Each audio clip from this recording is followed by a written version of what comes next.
But anyways, going into the second down, we've done this for the last few weeks. The COVID-19 updates. Now, this again, we'll be going by the individual leagues as throughout this second down segment. So the first one will be the NBA. So the NBA season again set to resume July 31st at Walt Disney World in Orlando, Florida. There is a lot of division within the players of whether they want to play or not. And let me go to Fox News. Now, don't kill me for going to Fox News, all right? Don't cancel me for quoting Fox News. I'm Googling this stuff. I'm going to an article I think has the quotes I'm looking for, and I'm going to read them. So, again, Fox News, it is what it is, whether you like them or not. Let me just quote them. Let me just quote them. Anyways, so Fox News states, Kyrie Irving and Los Angeles Lakers guard Avery Bradley helped organize a players' coalition to give a voice to anyone who is hesitant on speaking about the concerns of the league's restart plan. They also add, Irving is one of the main players in the league concerned about starting up basketball will take away from the ongoing nationwide protests on systemic racism and police brutality following the death of George Floyd. So Kyrie is basically stating that we don't want to play basketball to get everybody's mind off of what is really happening in the world. Now, I can't blame Kyrie Irving on that because, again, when it comes to systemic racism and police brutality, these things need to be talked about. And the fact that there's conversation out there, I think the conversation is going to help us get to a solution, not ignoring it. Ignoring it is going to lead to more and more frustration, more and more division. I think Kyrie Irving is correct when it comes to, hey, we need to be spotlighting what's going on in the world. We know that people love basketball. We know that people want to watch basketball to get their minds off things, but we don't want to take away from what is really happening and what's really important to us. Again, that is very honorable on Kyrie's part, as well as Avery Bradley, who's helped him organize this players coalition. To my understanding, there's about over 100 NBA players that agree with Kyrie and are siding with him as far as that is concerned. But the only problem is Kyrie and Avery Bradley, this players coalition, is going against again, the league is split. Now, some players want to make sure that we don't take away from what is really happening in the world as far as systemic racism, police brutality. Lump that in with COVID-19, just the health concerns. They are split with other players that are like, hey, we believe that we have enough stuff in place to safely, resume the NBA season and have, to have a season, whatever season that is. We believe that we have everything set and we want to continue. Now, LeBron James is heading that. So when you're talking about big names on what Kyrie and Avery Bradley are going against, they're going against LeBron James, Chris Paul, and some of these other guys that are like, no, we want to resume the season.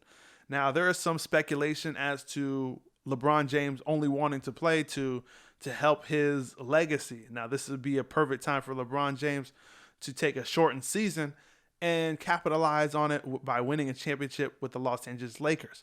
Now, if LeBron was to win a championship with the Lakers, that would cement his legacy, I believe, maybe in his head as passing Michael Jordan, because everywhere that LeBron went, they won a championship.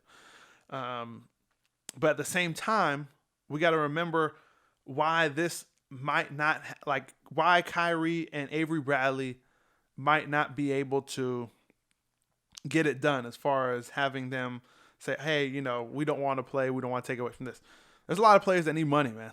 To ask players to skip out on games and skip out on paychecks, that is hard to do. I will get into that in a little second during my Hail Mary section on whether I think the league will start or not for the NBA. Kyrie has also brought up the idea during one of the player coalition calls about the players being able to start their own league. And now this is something that you would anticipate for the NFL. The NBA has been leaps and bounds in front of the NFL when it came to social issues, taking care of their players, guaranteed contracts. But again, it's not wrong.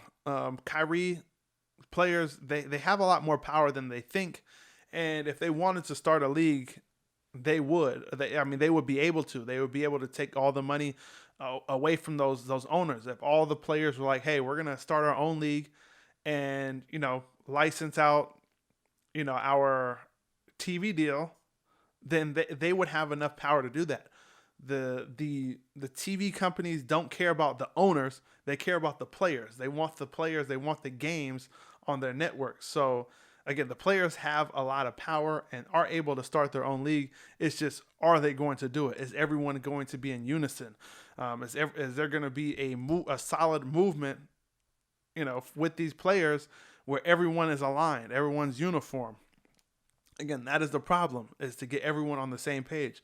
If any league was able to get everyone on the same page, they would hold power over whatever organization, league, association that governs them. If every student athlete was like, I'm not playing for the NCAA would be worthless. Again, it's making its money, it's making its name off of the student athletes in that case. And for the NBA's case, the NFL's case, they're making it off the athletes. So again, Kyrie, he might be on to something.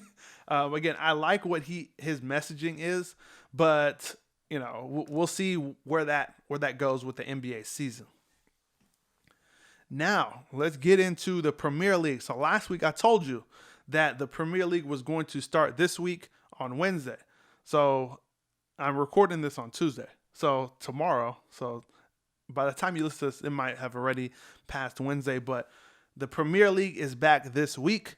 They have been suspended since March 13th, so it has been a long time. It's actually been a little over 3 months since they've been suspended, and I believe they have 92 games left. But according to the BigNewsNetwork.com, the Premier League confirmed that on Thursday, June 11th, and Friday, June 12th, that 1,200 players and club staff were tested for COVID-19. Of